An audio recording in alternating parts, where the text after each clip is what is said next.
The topic is the Declaration of Independence at the 21st Century, and we're talking to Dr. Bobby Lovett, an historian at Tennessee State University. And of course, Dr. Lovett, let's give you an opportunity over the last 5.5 or 6 minutes that we have here to deal with what might be considered the topic of this show, which is to say that this document was issued in 1776, but it had so many philosophical items in it that it still has some significance today, not only to us. So let's talk about that document as it stands today. Give us some directions in reference to this. Well, to African Americans, the Declaration of Independence is a very important and sacred document, despite the contradictions of the Founding Fathers and even the Supreme Court over the years. As you know, in the Supreme Court case in the 1850s, Dred Scott case, a very conservative Supreme Court essentially said that African Americans were not citizens and therefore they had no rights and so on, which was absolutely untrue because they had fought in the American Revolution. There were many free African Americans who were citizens and voted for the ratification of the Constitution in 1788 and 1789. So all the historical evidence was contradictory to the racist pronouncements of the Taney Court in 1859. And since that time, we African Americans, whether through the NAACP or other civil rights movements, organizations, we have dealt with the Supreme Court and the Congress and state legislatures trying to justify denial of African American rights, saying they were not really citizens, and still African Americans today are fighting, for citizenship because there's still that notion, today that there's one group of citizens here, you call those citizens with privilege, and they even have a title for them, they call them whites. And then they have another group of citizens here that are supposed to have less privileges, and they have a title for them, they call them blacks.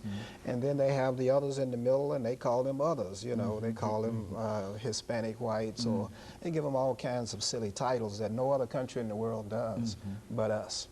And so the Declaration of Independence, the philosophy of it about the fraternity and the equality and the freedom of man is still as important today as it was in 1776.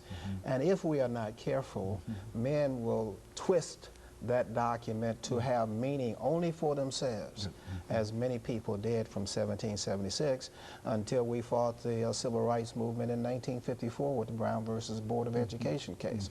But you will find that African Americans will celebrate the July 4th holiday more than any other Americans, despite all of the oppression they suffer, despite they have to continuously fight for their voting rights and continuously fight for an economic fairness, a piece of the American pie, which has not been realized since 1776.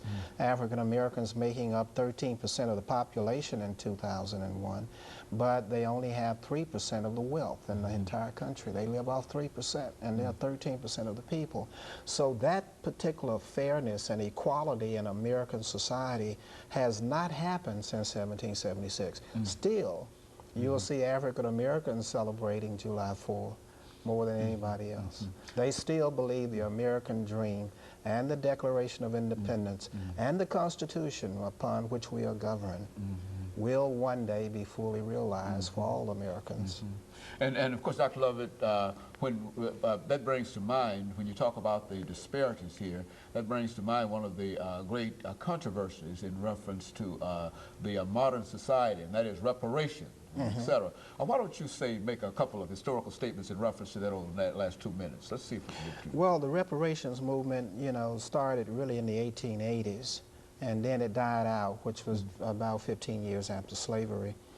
There was a lot of talk about 40 acres and a mule, and the government was going to do this for African Americans and so on, and compensate them for 200 years of slavery. Their money and labor had been taken over that period of time. And now it has begun to rise again. And in the Congress, as you know, our city council passed a resolution supporting the resolution in Congress to do a study on reparations.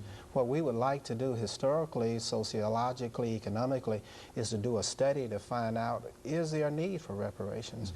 And number two, what should it be based upon, and how will the compensation be given? You know, whether it be monetary or free scholarships or no taxes for the next 10 years for that group of people. There are all kinds of ways to pay, you know, reparations. Is the evidence out there? Of course, as we're finding out from insurance companies that cheated African Americans in slavery. There was insurance policies on slaves here in Nashville.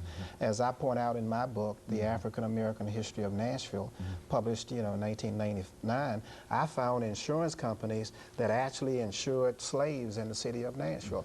And the city of Nashville owned slaves. It owned dozens of slaves that kept them in the workhouse, and they built the sewers that partly are what we use today. They built the streets, they cleaned the streets, and so on. So if you really get into the evidence of reparations, the city of Nashville would have to pay those descendants who were enslaved by the city. The state of Tennessee, railroads were built in this particular state using slave labor. So we can prove it.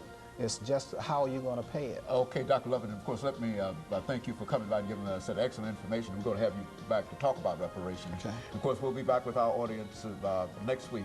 Thank you and good morning.